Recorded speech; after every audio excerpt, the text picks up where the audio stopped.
Welcome to Canadian Justice. I'm Christine Van Gyn, and today we're talking about a controversial federal government program called the Court Challenges Program. Under this program, the federal government pays to sue itself on your dime. The Court Challenges Program offers federal taxpayer funding to certain charter challenges. The program is essentially the government handing taxpayer dollars to lawyers and activists to sue them. The program has been through many cycles of being created, canceled, recreated, recanceled, recreated again, all by successive liberal and conservative governments. And now, quietly working through its way through Parliament is a private member's bill, Bill C-316, that would make the program permanent. it would embed the controversial Court Challenges Program directly into legislation. Now, I've written about why I think this program is such a bad idea in an online publication called The Line, and the charity that I work for, the Canadian Constitution Foundation, has testified at Heritage Committee about why the whole project needs to be scrapped. So I obviously have a perspective. Now, here today are two experts who also have strong views about this program: Aaron Wudrick of the Macdonald-Laurier Institute and Ian Brodie, professor at the University of Calgary. Thank you both so much for joining me today. Now, I gave an explanation of the program. Aaron, let's start with you. What can you add to this explanation, how this program works? Maybe you can tell us, what types of lawsuits actually get funded.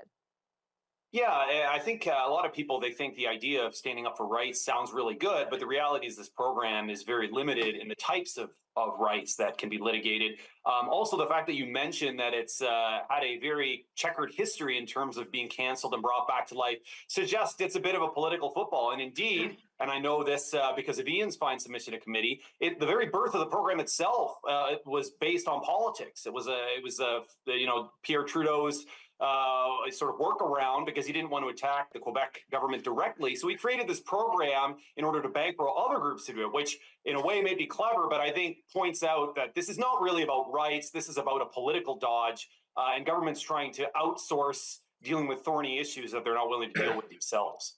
Yeah, Professor Brodie, let's talk about that. The way the program is normally portrayed by many about its history, the narrative of the program, is that it was created originally by Pierre Elliott Trudeau to help advocate for language rights through these funding third-party litigation across the country. But, this narrative leaves a little to be desired. What's the real story there? Yeah, I mean, it has a kernel of truth to it, of course, Christine, which is why the story persists. The program was set up in 1978. At the time, the Parti Québécois government had just taken office in Quebec and had brought in what we now refer to as Bill 101, so a big piece of legislation to try to limit the use of French inside Quebec, to limit people's ability to register their kids in English language schools, to limit the use of English in the legislature of Quebec and in the courts, and then probably most famously to limit commercial businesses' ability to use English on their public signage. Trudeau thought this was a threat to national unity. He thought this was a threat to his vision of a national bilingual country, bilingual from coast to coast, which of course it was.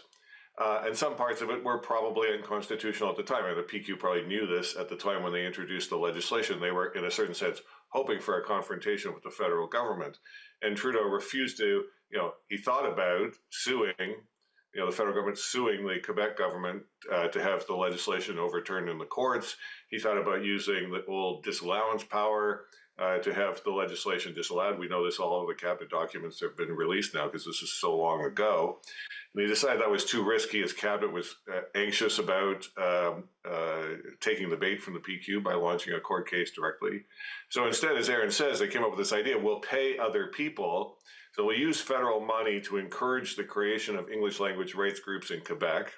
And then we'll use federal money to pay those groups. It's kind of the original AstroTurf, right? We won't wait for the organization to be created. We'll go out and use federal money to spur the creation of the group, and then use federal money to sue it. So, you get this idea, the Court Challenges Program supporters are always saying, we're paying people to hold the government to account and to assert people's individual rights.